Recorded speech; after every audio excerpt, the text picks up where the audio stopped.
Hello student, इस video में हम class 7 Ratna Sagar mathematics text book chapter number 7 exercise 7C के रिमेनिंग क्वेश्चंस 18 टू क्वेश्चन 32 के सॉल्यूशन और उनके आंसर देखेंगे। क्वेश्चन नंबर 18 में आपका दिया था a piggy bank contain 1 coin 2 coin 5 coins 10 coins the number of 10 coin is 4 times the number of 5 coins. इसमें आपको कुछ कॉइन दिए थे 1, 2, 5 और 10 के, जिसमें से आपको बोला गया था कि नंबर ऑफ 10 कॉइन्स जो हैं वो 5 कॉइन्स के 4 टाइम्स हैं, 2 कॉइन्स के 8 टाइम्स एंड 1 कॉइन्स के 16 टाइम, और टोटल नंबर ऑफ जो हमारे पास कॉइन मनी थी वो कितनी थी 555। इसमें फाइंड करना था नंबर ऑफ 10 कॉइन्स कितने हैं। चलिए हम मान लेते हैं कि हमारे पास में let rupees number of 10 coins भी एक्स, जो हमारे पास 10 कॉइन्स थे वो कितने हैं एक्स हैं। देन केस 1 जो बोल रहा है कि 4 टाइम नंबर ऑफ 5 कॉइन्स, मतलब 10 जो है वो 5 टाइम्स 5 कॉइन्स के कितने हैं नंबर ऑफ 4 टाइम्स, तो 5x/4। एक्स यहाँ पे हमारा 10 कॉइन्स है। 8 टाइम्स नंबर ऑफ 2 कॉइन्स तो 2x/8। 16 टाइम ऑफ 1 कॉइन्स तो 1x/16। ये हमारी तीनों कंडीशन हो गई। और टोटल नंबर ऑफ रुपीज़ कितने हैं 555। तो ये हमने यहाँ पे कंडीशन जमाई 10x + 5x/4 + 2x/8 + x/16 = 555। अब यहाँ पर हम 16 का एलसीएम लेंगे। सबसे पहले यहाँ पर 16 का जब एलसीएम लेंगे तो हमारा कितना आएगा 16, और 10 से 16 का मल्टीप्लाई, 4 से डिवाइड करेंगे तो 4 से 5 का मल्टीप्लाई, 8 से डिवाइड करेंगे तो 2 से 2 का मल्टीप्लाई, x = 555। 16 का क्रॉस मल्टीप्लिकेशन कर देंगे, नीचे देखिए। इसके बाद में x वाली वैल्यूज़ को सभी को हम ऐड कर देंगे, यहाँ पे 1x है तो यहाँ पे हम देखेंगे कि हमारा 185x = 555 × 16। यहाँ पे जब हम 185 से 555 को कट करेंगे तो हमारा कितने टाइम्स जाएगा 3 टाइम्स मल्टीप्लाई से डिवाइड होगा, मल्टीप्लाई 16, तो अब यहाँ पे कितना आया 48। इट मीन्स जो आपके 10 कॉइन्स हैं वो कितने हैं 48 रुपीज़ हैं। 19 नंबर क्वेश्चन देखते हैं। तो 19 नंबर क्वेश्चन में आपका दिया हुआ था कि a rectangular plot fence with 150 metre long wire, find the dimension of the plot, its length is twice its breadth. तो यहाँ पे हम मान लेते हैं कि हमारी जो ब्रेथ है वो क्या है x, और इसकी लेंथ क्या होगी ट्वाइस, और टोटल वायर कितना है हमारे पास में 150 मीटर। इट मीन्स ये पैरामीटर दिया हुआ है। तो यहाँ पे हम पैरामीटर का फॉर्मूला लगाएंगे, parameter = 2 length plus breadth. It means 150 = 2x + x, तो ये हमारा 2 से मल्टीप्लाई होगा तो कितना होगा 150 = 4x + 2x, 150 = 6x। अब 6 से 150 को डिवाइड करेंगे तो कितने टाइम जाएगा हमारा डिवीजन 25 टाइम, तो x की वैल्यू हमारी कितनी आ गई 25। इट मीन्स ब्रेथ जो है वो हमारी कितनी है 25, और लेंथ क्या है ब्रेथ की ट्वाइस है। It means 2 × 25 = 50 metre. ये आपके 19 क्वेश्चन के आंसर है ब्रेथ और लेंथ के। क्वेश्चन नंबर 20 दिया हुआ था mister Jain is 5 times old as her daughter, 6 years later she will be 3 times as old as her daughter, find the present age of Mrs Jain. तो यहाँ पे प्रेजेंट एज हम मान लेते हैं डॉटर की x है, तो प्रेजेंट एज मिसेस जैन की क्या हुई 5 टाइम्स है, ओल्ड है तो 5x। Then according to question 6 years later, 6 years later क्या होगी, इसकी डॉटर की एज जो है मिसेस जैन की वो x + 6 होगी, और मिस जैन की जो है वो क्या होगी 5x + 6 ईयर। अब यहाँ पे थर्ड कंडीशन दी हुई है ये 3 टाइम है, तो 3 टाइम कंडीशन दी हुई है तो क्या होगा 5x + 6 = x + 6x। यहाँ पे मिसेस जैन, और मिसेस जैन जो है वो 3 टाइम्स है इसकी डॉटर की। इसको सॉल्व करेंगे, ब्रैकेट ओपन करेंगे तो हमारा आएगा 5x + 6 = 3x + 18, 5x - 3x = 18 - 6। यहाँ 6 को हमने साइड चेंज किया x की और 6 की, तो 2x = 12, तो x की वैल्यू कितनी आई 6। 6 जो है वो उस मिसेस जैन की डॉटर की एज है, और 5x क्या थी मिसेस जैन की एज थी, तो 5x × 6 = 30, तो मिसेस जैन की क्या एज है 30 ईयर। नेक्स्ट क्वेश्चन देखते हैं। Next question number 21 number question में आपको बोला गया था कि Aditya is 3 years younger to his sister Shamli, if the sum of their is 27 years, what is the present age. तो जो शामली की एज है और आदित्य की एज ये दी हुई है, तो आदित्य की एज हम मान लेते हैं x ईयर है, तो शामली से कितना यंगर है 3 years। Then according to question हम देखते हैं कि दोनों की एज का जो सम है वो कितना दिया हुआ है 27। यहाँ से एक्स की वैल्यू फाइंड करेंगे इक्वेशन को सॉल्व करके, तो एक्स की वैल्यू हमारी आएगी 12। तो आदित्य की जो एज है वो हमने कितनी थी, एक्स ली थी, तो आदित्य की एज कितनी हो जाएगी 12 ईयर। और उसकी जो सिस्टर है वो 3 ईयर है, यंगर है आदित्य अपनी सिस्टर से, तो कितना हो जाएगी उसकी ईयर 15 ईयर, शामली या आदित्य की सिस्टर की एज। क्वेश्चन नंबर 22 देखते हैं। तो क्वेश्चन नंबर 22 में हमको दिया गया था कि the age of Asha and Sushma are in a ratio 8 year, hence the ratio of their age will be 5:2, find their present age. मान लेते हैं कि जो आशा की एज है वो रेशियो में 7x है और सुषमा की एज जो है वो क्या है 2x। तो 8 ईयर हैंस की बात कर रहा है, तो 8 ईयर क्या होगी उसके पहले की बाद में मतलब, तो 7x + 8 एंड सुषमा की एज क्या हो जाएगी 2x + 8। अब अकॉर्डिंग टू क्वेश्चन इनकी एज जो है उसका रेशियो दिया हुआ है 5:2। आशा की एज पुट करेंगे एंड सुषमा की एज पुट करेंगे, क्रॉस मल्टीप्लिकेशन कर देंगे हम यहाँ पर, तो हमारा क्या होगा 2 7x + 8 and 5 2x + 8। Bracket open करेंगे तो हमारा आएगा 14x + 16 एंड 10x + 40। मल्टीप्लाई करने पर x की वैल्यू को एक साइड लेंगे, विदाउट x की वैल्यू को एक साइड लेंगे, सॉल्व करेंगे इक्वेशन को, x की वैल्यू फाइंड किएंगे, तो x की वैल्यू हमारी क्या आएगी 6। इट मीन्स जो आशा की एज है वो कितनी ली थी हमने, अकॉर्डिंग टू क्वेश्चन 7x दिया था, तो 7 × 6 मीन्स 42 ईयर्स। एंड सुषमा की एज क्या दिया था 2x रेशियो में, तो सुषमा की एज क्या होगी 2x, तो 2 × 6 = 12 ईयर। तो ये हमारी आशा और सुषमा की प्रेजेंट एज आ जाएंगी। क्वेश्चन नंबर 23 देखते हैं। क्वेश्चन नंबर 23 आपको बोला गया था a number consisting of 2 digits whose sum is 8, if the 8 is added to the number 8 digit get interchange, find the number। चलिए इसमें हम ले लेते हैं 2 डिजिट का नंबर है, तो जो हमारा 2 डिजिट का नंबर है उनका सम कितना है 8 दिया हुआ है। तो जो वंस की प्लेस पर नंबर है वो क्या लेते हैं हम x, वंस की प्लेस पर x हुआ, तो जो टेंस की प्लेस है वो कितना होगा, टेंस की प्लेस पे हमारा नंबर हो जाएगा 8 - x। इट मीन्स क्वेश्चन हमको दिया हुआ है 10 8 - x + x, ये टेंस की प्लेस है, याद रखिएगा ये टेंस की प्लेस है, ये वंस की प्लेस है। तो 80 - 10x + x, तो 80 - 9x, ये हमारा प्लेस पे बना भी। अकॉर्डिंग टू क्वेश्चन अगर हम देखें कि अगर 18 ऐड करें तो नंबर क्या होता है इंटरचेंज हो जाता है, तो ये हमारा फर्स्ट नंबर था 80 - 9x, इसमें हमने 18 ऐड किया तो हमारा नंबर क्या हुआ इंटरचेंज हो गया, मतलब 10x हो गया टेंस की प्लेस पर और वंस की प्लेस पर हमारा 8 - x। इसको सॉल्व करेंगे, x की वैल्यू को एक साइड ले जाएंगे, विदाउट x की वैल्यू को एक साइड ले जाएंगे, तो 98 - 8 = 9x + 9x, 90 = 18x। x की वैल्यू फाइंड करेंगे तो x की वैल्यू हमारी क्या आएगी 5। इट मीन्स वंस की प्लेस पे जो क्या है 5 और टेंस की प्लेस पर अगर हम देखें तो 8 - x लिया था हमने जो हमारी टेंस की प्लेस की वैल्यू थी, तो 8 - 5 = 3। तो हमारा वो नंबर क्या होगा वंस की प्लेस पर 5 एंड टेंस की प्लेस पर 3, तो वो हमारा नंबर 35 होगा। क्वेश्चन नंबर 24 देखते हैं। क्वेश्चन नंबर 24 में आपको दिया गया था the numerator of fraction is 2 less than its denominator, if 1 is added to both its numerator and denominator become 2/3, find the fraction. तो यहाँ पर हम मान लेते हैं कि हमारा डिनोमिनेटर 2 है, अकॉर्डिंग टू क्वेश्चन न्यूमरेटर क्या है 2 लेस है तो x - 2। अगर 1 ऐड करें बोथ न्यूमरेटर एंड डिनोमिनेटर तो क्या हो जाता है ये 2/3, ये हमने 1 ऐड किया न्यूमरेटर एंड डिनोमिनेटर में, तो हमारा फ्रैक्शन क्या हो गया 2/3। अब इसमें हम क्रॉस मल्टीप्लिकेशन करेंगे, सबसे पहले क्रॉस मल्टीप्लिकेशन करने के बाद में इक्वेशन को सॉल्व करेंगे तो हमारा आएगा 3x - 3 = 2x + 2। x की वैल्यू को एक साइड लेंगे, विदाउट x की वैल्यू को एक साइड लेंगे, तो x = 5। इट मीन्स जो आपका डिनोमिनेटर है वो क्या है 5 और न्यूमरेटर x - 2 है, इट मीन्स 5 - 2 = 3। तो आपका न्यूमरेटर और डिनोमिनेटर, तो फ्रैक्शन क्या बना आपका 3/5।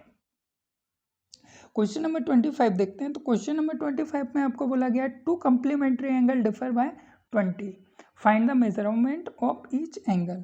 यहाँ पे हम मान लेते हैं कि जो हमारा फर्स्ट एंगल है वो क्या है x है और सेकंड एंगल जो है वो क्या है x - 20। कम्प्लीमेंट्री एंगल क्या होता है हमारा दोनों एंगल्स का सम, इट मीन्स 90 डिग्री।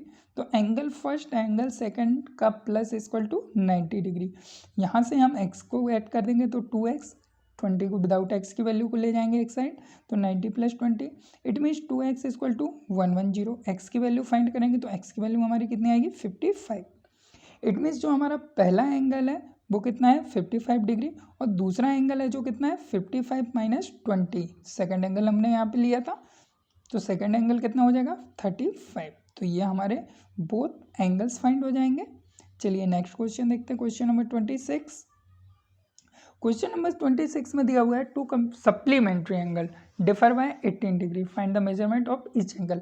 अब यहाँ पे सप्लीमेंट्री एंगल दिया हुआ है, तो मान लेते हैं कि फर्स्ट एंगल हमारा x है, तो सेकंड हमारा क्या हो जाएगा x - 18। Sum of the supplementary angle is 180। दोनों एंगल्स का सम कितना होता है 180 डिग्री। इक्वेशन में हम पुट करेंगे वैल्यू को, यहाँ से x की वैल्यू निकालेंगे तो x की वैल्यू हमारी कितनी आएगी 99 डिग्री। तो जो हमारा फर्स्ट एंगल है वो कितना है 99 डिग्री, और सेकंड एंगल x - 18 दिया हुआ है, हमने इसको क्वेश्चन से लिया, तो हमारा सेकंड एंगल क्या हो जाएगा 99 - 18 = 81। तो यहाँ पे हमारा first angle 99 degree, second angle is equal to 81 degree. Question number 21 देखते हैं। क्वेश्चन नंबर 27 हमको दिया हुआ है 2 is equal side of the triangle is x + 6 and 5x - 2 centimetre. If the third side is 7x - 4 then find the x, find the parameter of the triangle. अब यहाँ पे क्या करना है, हमको पैरामीटर भी निकालना है और यहाँ पे हमको साइड्स दी हुई हैं, तो चलिए देख लेते हैं हम। सबसे पहले हमको दिया हुआ है कि दो साइड क्या है इक्वल, तो x + 6 = 5x - 7। तो यहाँ पर हम करेंगे x की वैल्यू फाइंड करेंगे, x को एक साइड लेंगे विदाउट x को एक साइड, तो हमारा क्या हो जाएगा 6 + 2 = 5x - x, 4x = 8। It means x की वैल्यू हमारी क्या आ जाएगी 2। The first side of angle क्या हो जाएगा x + 6 दिया हुआ है हमको, तो हमारी क्या होगी x + 6, तो 2 रख देंगे x की जगह पे, +6 8 सेंटीमीटर। ऐसे ही सेकेंड साइड क्या होगी 5x - 2, x की जगह पे 2 पुट कर देंगे तो हमारी क्या आ जाएगी 8 सेंटीमीटर। और थर्ड साइड, अब यहाँ पे आप देख रहे होंगे कि ये दो जो हमने इक्वेशन ली थी दोनों की वैल्यू क्या आ रही है सेम, 8 सेंटीमीटर 8 सेंटीमीटर, तो ये हमारी क्या थी इक्वल साइड से। थर्ड साइड हमको दी हुई थी 7x - 4, x की वैल्यू पुट करेंगे 2, तो 7 × 2 14 - 4 10 सेंटीमीटर। अब यहाँ पे आपने देखा कि यहाँ पर हमारी तीनों साइड हो गई, तो तीनों साइड हमारी आ गई। अब पैरामीटर फाइंड करना है हमको ट्रायंगल का, तो पैरामीटर क्या होता है हमारा साइड का प्लस सम, तो 8 + 8 + 10 इट मीन्स आपका कितना हो जाएगा 16 + 10, तो आपका पैरामीटर कितना फाइंड हो जाएगा 26 सेंटीमीटर। चलिए हम नेक्स्ट क्वेश्चन देखते हैं, क्वेश्चन नंबर 28। क्वेश्चन नंबर 28 आपको दिया था the angle of triangle are 4x 2x + 30 5x - 15, find the angle and then show that the triangle is an equilateral triangle. अब सबसे पहले एंगल्स फाइंड करने हैं हमको, जो कि x में दिए हैं, तो इसको एंगल की डिग्री में लेना है और यहाँ पर हमको निकालना है और प्रूव करना है कि हमारा ये इक्विलैटरल ट्रायंगल है। चलिए देखते हैं। तो हम जानते हैं कि हमारा जो सम होता है ऑल ट्रायंगल्स का वो कितना होता है 180 डिग्री। तो यहाँ पर हम ये प्रॉपर्टी यूज़ करेंगे 180 डिग्री और तीनों एंगल्स का सम कर देंगे, तो हमारा x = 4x + 2x + 30 + 5x - 30, यहाँ पर x आएगा हमारा 11x + 15 = 130, 11x = 165, x से डिवाइड कर देंगे तो x = 15। तो यहाँ पे आपने देखा कि x की वैल्यू क्या आई हमारी 15 डिग्री। अब जो हमारी 15 डिग्री x की वैल्यू आई है, तो यहाँ से हम एंगल का मेजरमेंट निकालेंगे डिग्री में। तो हमारा पहला एंगल 4x था, इट मीन्स 4 × 15 60 डिग्री। दूसरा एंगल हमारा 2x + 30 था, इट मीन्स 2 × 15 + 30 60 डिग्री। तीसरा एंगल जो हमको दिया था 5x - 15 दिया हुआ था, इट मीन्स 5 × 15 - 15, तो हमारा 60 डिग्री। आप देख रहे होंगे कि तीनों एंगल्स की जो वैल्यू है वो क्या आ रही है सेम। तो इससे ये प्रूफ होता है कि ये जो एंगल ट्रायंगल है वो क्या है इक्विलैटरल ट्रायंगल। आप एक बार वैल्यूज पुट करके देखिएगा और इसको सॉल्व कीजिएगा, तो आपको भी समझ में आ जाएगा कि इसकी इक्वल कैसे वैल्यू आई। चलिए नेक्स्ट क्वेश्चन देखते हैं, क्वेश्चन नंबर 29। क्वेश्चन नंबर 29 आपको दिया गया था a man sold an article for 432 and gain 8% on it, find the cost price of the article. यहाँ पे आपको कॉस्ट प्राइस निकालना था। तो जैसे कि हमने प्रॉफिट एंड लॉस के चैप्टर में पढ़ा था CP SP और प्रॉफिट। तो यहाँ पे हमको दिया गया है आर्टिकल का सेलिंग प्राइस। आर्टिकल का सेलिंग प्राइस कितना दिया है 432। इसमें गेन कितने का हो रहा है 8% का। कॉस्ट प्राइस हमको फाइंड करना है। तो हमने प्रॉफिट एंड परसेंटेज के लॉस में हमने पढ़ा था कि हमारा जो कॉस्ट प्राइस होता है वो 100/100 plus profit percent into SP selling price. यहाँ पर हम वैल्यू पुट करेंगे 100 प्रॉफिट या गेन की क्या है 8 प्लस मल्टीप्लाई 432। इसको सॉल्व करेंगे 108 से 432 को कट करेंगे तो कितने टाइम डिवाइड जाएगा 4 टाइम। 100 × 4 इट मीन्स जो हमारा कॉस्ट प्राइस है आर्टिकल का वो कितना है 400 रुपीज़। क्वेश्चन नंबर नेक्स्ट देखते हैं हम 30 नंबर क्वेश्चन। 30 नंबर क्वेश्चन में आपको दिया हुआ था एक टाइपिंग के लिए 30 डेज के लिए एक व्यक्ति को हायर किया गया जिसको पर डे की सैलरी उसकी 175 मिलती थी। अगर वो अपसेंट होता था तो क्या होता है 50 रुपीज़ उसकी कट हो जाती है। और यहाँ पर एक टोटल अमाउंट उसको दिया गया 4125 रुपीज़ टोटल अमाउंट उसको दिया गया। अब आपको ये बताना है कि वो कितने दिन अपसेंट हुआ 30 डेज में। तो चलिए इसको देखते हैं। तो सबसे पहले हम देखते हैं नंबर ऑफ डेज हमारे पास में क्या है 30। पर डे का पे आउट कितना मिलता है 175। अगर उसने 30 डे ऑलरेडी टोटल 30 डे काम किया होता तो उसको 175 के अकॉर्डिंग कितने रुपीज़ मिलते हैं 5250 रुपीज़। अगर वो एब्सेंट होता है तो एब्सेंट में उसके कितने रुपीज़ कट होते हैं 50 रुपीज़। और यहाँ पे उसको कितने रुपीज़ मिले 4125। अब यहाँ पे हम ये देख लें कि 4125 उसको जो हैंड मिले रुपीज़ और अगर वो टोटल डे काम करता तो उसको 525 रुपीज़ मिलते तो उसके कितने रुपीज़ बचे। तो देख लेते हैं तो कितने बचे 525 में से 4125 हमने माइनस किया तो 1125 रुपीज़ इतने बचे हुए हैं। तो क्या हुआ अब ये बताना है कि कितने दिन के ये पैसे बचे हुए हैं मतलब वो कितने दिन अपसेंट रहा। तो यहाँ पे आपको पता है कि 175 1 डे का मिलता है और 50 रुपीज़ उसका डिडक्ट होता है। तो कितना डिडक्ट हुआ एक बार का उसका 225 रुपीज़ डिडक्ट होता है। मतलब पर डे उसका कितना डिडक्ट हो रहा है 225 अगर वह वर्क पे नहीं आता है। तो यहाँ पर हमारे पास में 1125 रुपीज़ उसके बचे हैं। इसको हम डिवाइड कर देंगे 1 डे के अमाउंट से 225 से। तो हमारा आंसर क्या आएगा 5। इट मीन्स ये जो है बंदा 5 डेज वर्क पे नहीं आया। तो आंसर क्या होगा आपका 5 डेज। चलिए नेक्स्ट क्वेश्चन देखते हैं क्वेश्चन नंबर 31। क्वेश्चन नंबर 31 में आपको दिया हुआ था का book seller buy 1000 books from a publisher he sell some book at the mark price 24 and each deposit of the remaining book at the sale price 2250 each if the total receipts from the sale of book are 23670 find the how many book were sold at each price। चलिए देखते हैं। मान लेते कि मान लेते कि marked price जो है वो क्या है x और रिमेनिंग बुक्स का जो सेलिंग प्राइस है वो कितने पे किया उसने y पे। तो टोटल मार्क प्राइस और सेलिंग प्राइस दो तरह से वो बुक बेच रहा है और टोटल बुक कितनी उसकी 1000। तो यहाँ पे सेलिंग प्राइस की बुक हम देख लेते हैं कि कितनी मिला लेते हैं। तो y = 1000 माइनस x ये सेलिंग या रिमेनिंग बुक जो बच रही है वो बेच रहा है। तो यहाँ पे 24 रुपीज़ में उसने क्या बेची मार्क्ड प्राइस पे बुक 2250 में उसने क्या बेची रिमेनिंग बुक जो उसकी बची हुई थी जो सेल प्राइस पे बेची और टोटल अमाउंट उसको मिला 23670। इसको सॉल्व करेंगे मार्क्ड प्राइस हमने x लिया हुआ था और जो रिमेनिंग का सेलिंग प्राइस था वो कितना था 1000 बुक माइनस x। इक्वेशन को सॉल्व करेंगे मल्टीप्लाई करेंगे x की वैल्यू हमारी आएगी 1.5 और विदाउट x जब माइनस करेंगे तो 11700। यहाँ से डेसिमल रिमूव करेंगे तो डेसिमल ऊपर हो जाएगा हमारा। यहाँ पर हम देखेंगे कि x की वैल्यू कितनी आती है हमारी 780। इट मीन्स जो रिमेनिंग बुक्स का जो प्राइस था वो कितना होगा तो 1000 में से माइनस करेंगे तो 220। अब यहाँ पे हम सीधे या साफ तौर पे कह सकते हैं कि उसने जो रिमेनिंग बुक है वो सेल प्राइस कितने पे बेची 220 बुक को 22.5 रुपीज़ में बेचा और 780 बुक्स जो हैं उसने मार्क प्राइस 24 रुपीज़ में सेल किया। तो ये आपके आंसर हो जाएंगे इसके। चलिए नेक्स्ट और लास्ट क्वेश्चन देखते हैं।